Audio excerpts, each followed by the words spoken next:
Jangan sampai kita tobat hijrah menunggu kena tsunami. Terjatuh ke dalam, saya pegang jenazah, terasa sejuk dingin kaki.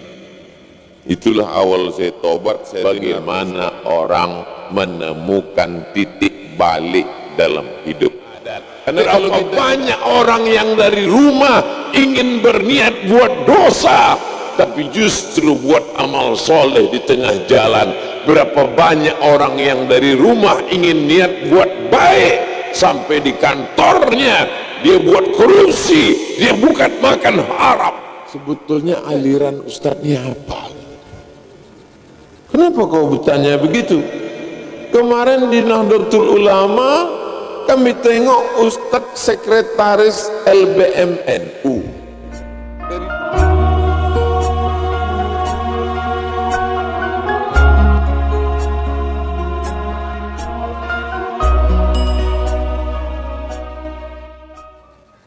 Jadi Pak Ustadz, kalau kami muda ini apa yang paling penting? Menemukan titik balik. Ini yang paling penting pertama. Tadi kita dengar dari Bung Ade Jigo, menemukan titik balik. Beliau menemukan titik baliknya ketika kena tsunami. Tsunami itu adalah gelombang pasang yang naik ke darat. Itu baru perempuannya, laki-lakinya Sumanto. Mohon maaf Pak Sumanto, jangan di sini.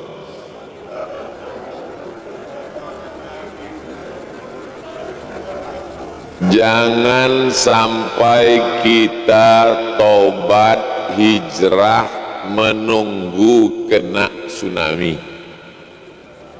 Apalagi kita tinggal di kepulauan.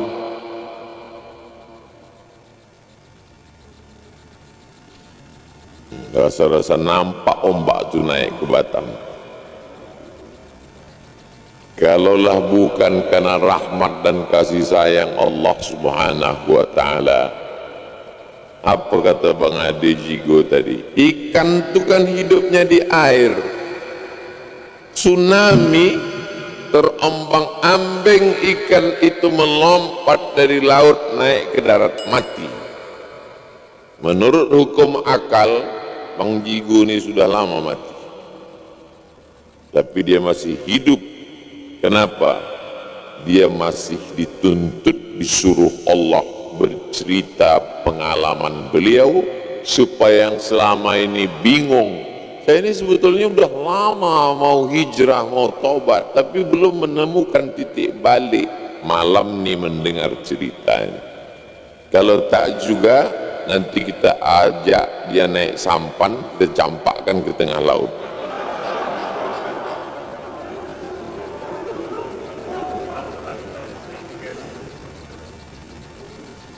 Dulu waktu saya masih rutin ngisi pengajian di Masjid Akramun Nas Undri Panam, 4 tahun saya ngisi pengajian di situ. Dari tahun 2009, 10, 11, 12, 13. Jumpalah anak muda, udah agak tua sedikit, telinganya berlobang dua-dua. Bukan lobang sini, sini lobang. Lama saya tengok lubang telinganya sambil makan lontong sayur. Rupanya dia merasa saya nih Pak Ustadz memang pakai anting dulu. Badan saya ini bertatu penuh. Semua minuman keras habis saya minum. Semua perbuatan dosa sudah saya buat. Dalam hati saya, tak usah kau ceritakan, aku dah tahu dari tatapan matamu.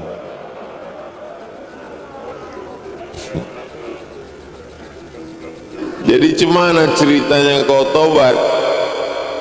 Jadi waktu itu Pak Ustadz ada orang meninggal, terus tegak saya di pinggir kubur tuh nengok, entah macam mana terjatuh saya Pak Ustadz. terjatuh ke dalam, saya pegang jenazah, terasa sejuk dingin kaki. Itulah awal saya tobat. Saya dengar Ustaz datang pengajian, saya datang subuh. Ini pun bisa juga kita ambil pelajaran. Kalau ada kawan ini belum juga bertobat, ajak dia nengok orang meninggal, dekat-dekat, udah agak-agak dekat, tulakkan ke bawah.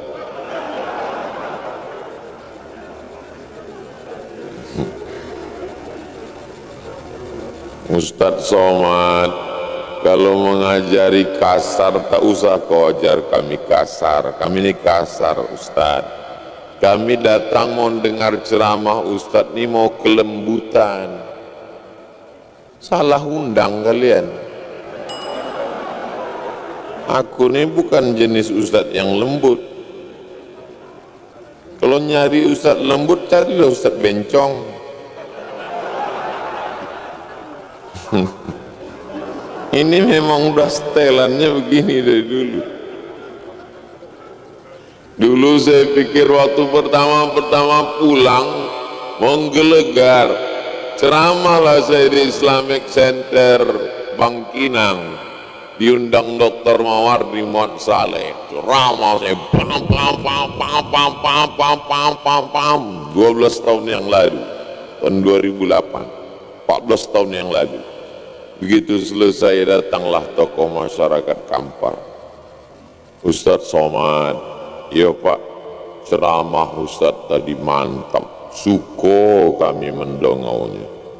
Ya Pak, cuma pita kasetnya kami kolambek. Daya tangkap kami sudah tua Pak Ustadz. Cakap Ustadz tadi terlalu cepat, tak bisa kami tangkap. Jadi dalam pikiran saya, waktu itu balik umur 31 tahun, lahir 1977, pulang ceramah 2008, umur 31 tahun. Bayangan saya, aku bercakap cepat menggelegar ini karena masih muda. Rupanya sekarang sudah tua, makin cepat dan makin menggelegar.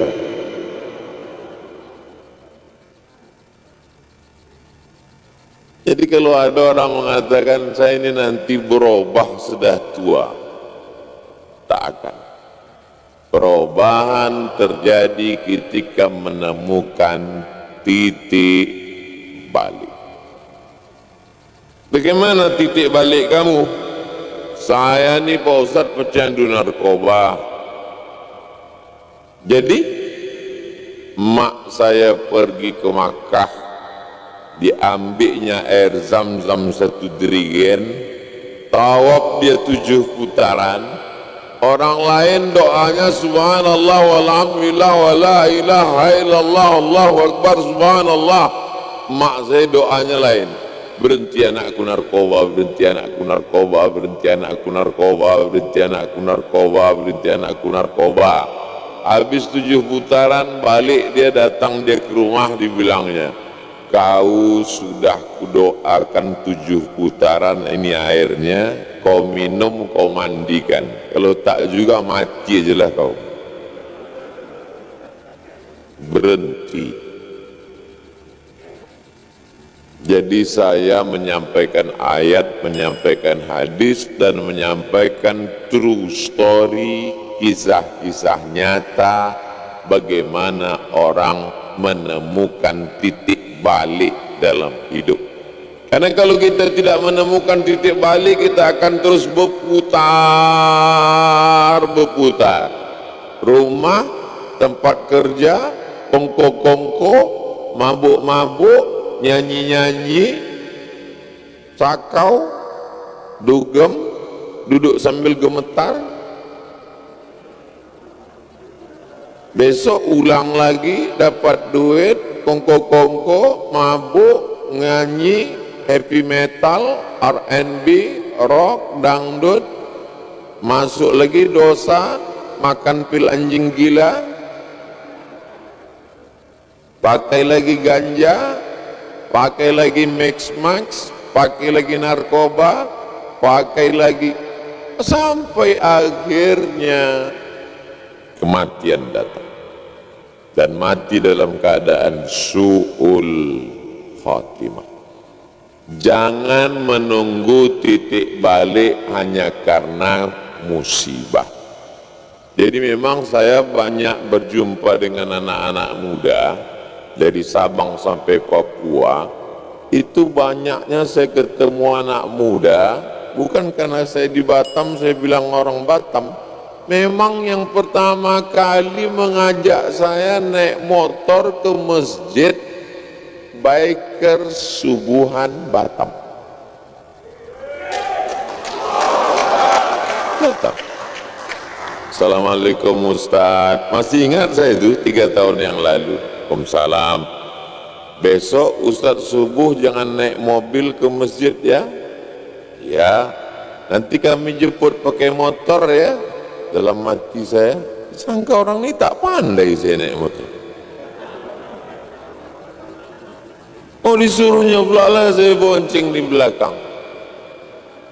Macam buruk mau ngambil kelapa. Apa pula awak duduk di belakang? Dalam hati saya tak pula mematahkan semangat anak muda nih. Besok Ustaz kami jemput ke hotel ya. Ya, saya bilang. Kami bawa ke Masjid Agung ya. Ya. Begitu sampai ke hotel, mana motor kalian tuh? Ini kata dia. Pas pula itu yang mau saya naik. Cocok, dan ini dalam hati saya bawa. Tinggal mereka di belakang. Hilang. Saya dulu sampai masjid. Sampai di masjid selesai. Ustaz Somad, nanti pulang kita ulang balik. Kenapa? Tak direkam mereka pula. Ilaha illallah. Padahal tujuan awak buat konten.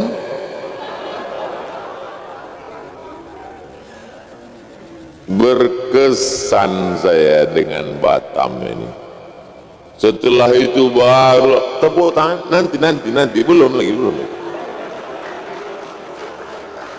Setelah itu barulah biker subuhan biker lain mengundang bagaimana dulu heroiknya waktu kita naik jembatan Barelang direkam pakai drone dari atas. Oh, tak ada apa-apanya film Titanic. Di mana Ustaz pertama kali? Batam. Jadi memang kita yang pertama kali itu berkesan di kepala kita. Anak-anak muda yang mengundang. KNPI lain itu belakangan. Sampai sekarang pun orang itu tak ngundang juga. Batamlah meriah di Masjid Agung. Nah, ini semua memang kalau anak muda ini biasanya jarang dia pengajian di masjid, di hotel, di taman, kongko, di kafe. Karena kalau dibuat di masjid, ada sebagian anak muda ini berpemahaman jangan ke masjid. Karena kawan kita kemarin 2 kali ke masjid mati. Nah itu. Karena pengurus masjid ini tak pula ramah. Udah tahu anak muda ini takut mati, diletakkan pula dekat pintu itu keranda jenazah. Ilaha illallah. Kurang sensitif pengurus masjid ini. Ini saya kasih tahu ke pengurus masjid, janganlah kalian buat begitu. Anak muda ini takut ke masjid. Beberapa kawannya yang baik-baik mati, yang hidup yang jahat-jahat aja lagi tinggal. Takut mereka trauma, diletakkan pula dekat pintu masjid itu keranda jenazah. Masuk ke dalam, ustadznya pula berceramah. Pengajian kita malam ini judulnya adalah malam pertama di alam barzah.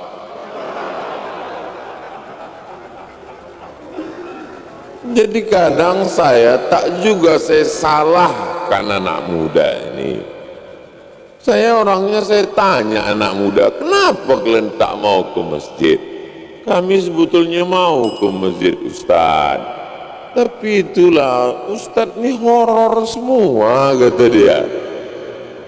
Itu makanya saya meminta kalau saya pergi kemana-mana, tolong saya jadwal itu dijadwalkan tablik akbar untuk yang sudah ngaji ring 1.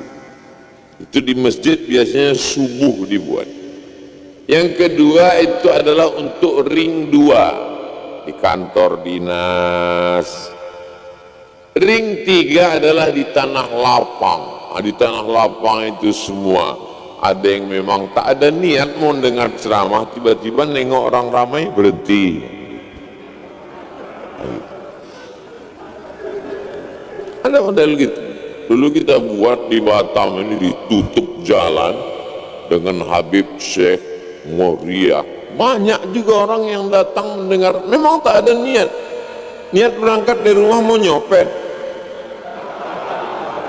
Tengok orang ramai berhenti kan, ini banyak dompet ini gitu kan. Itu dengar Ustaz Somad bercerita bagaimana seorang Suraqah bin Malik ketika dia keluar dari rumahnya ingin membunuh Muhammad sallallahu alaihi wasallam, tapi begitu dia sampai di tengah jalan, tiba-tiba ujung kaki kudanya terperosok dan terguling. Dia berpikir, seumur hidup aku tidak pernah jatuh dari kudaku. Di situ dia tersadar bahwa yang ku kejar ini bukan manusia biasa, tapi manusia utusan Allah. Akhirnya dia bersyahadat. Berapa banyak orang yang dari rumah ingin berniat buat dosa, tapi justru buat amal soleh di tengah jalan. Berapa banyak orang yang dari rumah ingin niat buat baik, sampai di kantornya dia buat korupsi, dia bukan makan haram, tak jadi dia nyopet. Paling tidak tak jadi malam itu, malam esok diulangnya balik.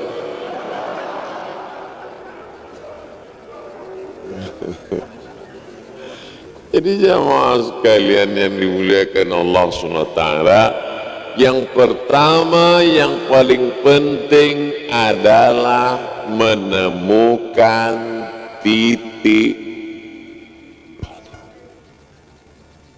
Itu filosofi dari tawaf. Makanya titik balik dalam tawaf itu adalah Hajar Aswad. Putar 1 putaran, 2 putaran, 3 putaran, menemukan titik berhenti di Hajar Aswad. Dan kita masing-masing menemukan titik balik. Kalau dibuatlah, bisa dijadikan buku nanti, judulnya Titik Balik. Isinya cerita orang-orang yang menemukan titik balik. Tentu titik balik yang pertama Bung Ade Jiku, titik balik. Yang lain titik balik. Kalau Ustaz Somad bagaimana titik baliknya? Saya tak ada titik balik, karena memang saya di antara 7. Mak saya adik-beradik 10 orang, yang hidup 7, 3 meninggal kecil. Cucu-cucu atuk saya ini lebih kurang 40 orang. Kata atuk saya, cucuku yang 1 ini jangan sekolah umum. Maka saya tak sekolah SD, saya sekolah ibtidaiyah. SD pun al-wasliyah, habis itu sanawiyah, habis itu aliyah, habis itu kuliah. Tapi bukan berarti karena saya tidak menemukan titik balik, bukan preman, bukan pecandu narkoba, bukan artis, berarti bukan berarti saya paling suci, tidak. Justru merasa diri banyak silap, salah dan dosa itu lebih baik daripada orang yang mengaku dirinya siap menjadi penghuni surga. Makanya saya kalau ketemu dengan orang tobat, artis hijrah, preman-preman, dalam hati saya, kau merasa dirimu pelaku dosa, sedangkan aku merasa diriku paling suci penghuni surga. Di hadapan Allah yang paling mulia adalah orang yang merasa dirinya banyak dosa. Gara-gara itulah saya tak perlu tobat Pak Ustaz, karena saya telah merasa dosa terus. Ini orang bukan mencari kebenaran, ini mencari pembenaran. Langkah yang pertama, temukan titik balik. Setelah menemukan titik balik, alaikum bil jamaah, hendaklah berkomunitas. Bahasa pengajiannya berjamaah. Ini jamaah ibu-ibu, ini jamaah bapak-bapak. Maka bahasa gaul milenial anak mudanya berkomunitas. Jadi banyak juga anak-anak muda ini yang saya menengok Ustadz Somad ini tidak setia, kata dia. Kenapa kau bilang begitu? Ketika yang ngajak anak moge, Ustadz ikut. Yang ngajak anak King, Bang Ade Jigo, Ustadz ikut. Yang ngajak sepeda ontel, Ustadz ikut juga. Kemudian ketika diajak Kap 70, Ustadz ikut juga. Yang ngajak komunitas Vespa, Ustadz ikut juga. Sebetulnya jamaah Ustadz ini apa? Saya adalah jamaah yang mengikut kalau di dalamnya ada jamaah, itulah jamaah saya. Jadi saya jamaah multi lintas organisasi. Jadi suatu ketika ijtima jamaah tabligh 20.000 orang berkumpul di Pekanbaru, datang satu bapak-bapak, Ustadz, ya sebetulnya aliran Ustadz ini apa? Kenapa kau bertanya begitu? Kemarin di Nahdlatul Ulama kami tengok Ustadz sekretaris LBMNU dari 2009 sampai 2014 Provinsi Riau. Ya, saya bilang. Terus kami tengok di Lazismu, Lembaga Amil Zakat Muhammadiyah, Ustadz sebagai penasehat di situ. Ya, sih. Kemudian di Al-Wasliyah, Ustadz sebagai bagian komisi dakwah. Betul, saya bilang. Kami tengok pula di Perti, Ustadz sebagai komisi fatwa. Iya, saya bilang. Ini di tabligh Ustadz ikut juga. Kenapa kau bingung? Rupanya dia intel mau buat laporan. Bingung deh. Saya bilang, kau kuajari ya. Ini intel yang agak bodoh juga ini. Jadi kuajari kau gini. NU, Muhammadiyah, Perti, Al-Wasliyah, MUI itu adalah organisasi sosial keagamaan kemasyarakatan yang bergerak di bidang pendidikan, dakwah dan sosial, dan mereka ini semuanya adalah Islam, semuanya Ahlus Sunnah wal Jamaah. Jadi kalau aku ikut ini itu bukan mencela-mencela. Kesetiaan kita bersama ada jamaah, tapi kita bisa bersama kalau banyak persamaan. Jadi kalau kebetulan ada di antara adik-adik ini yang hobinya misalnya sepeda ontel, itu memang dia bawaannya slow, menikmati. Tak bisa saya paksa untuk ikut RX King. Banyak ini copet-copet yang taubat kan, jambret-jambret yang taubat. Lalu kemudian kita paksa dia untuk ikut sepeda ontel, tak bisa, karena dia dulu gas saja, dia mau kencang. Begitu juga dengan komunitas Jeep Willys, mau kita ajak dia ikut komunitas Moge, tak bisa kita paksakan. Apapun nama komunitasnya silakan, yang penting berjamaah, jangan memisahkan diri dari jamaah. Man syadza finnar, siapa yang sendirian maka insya Allah sendirian dia masuk neraka.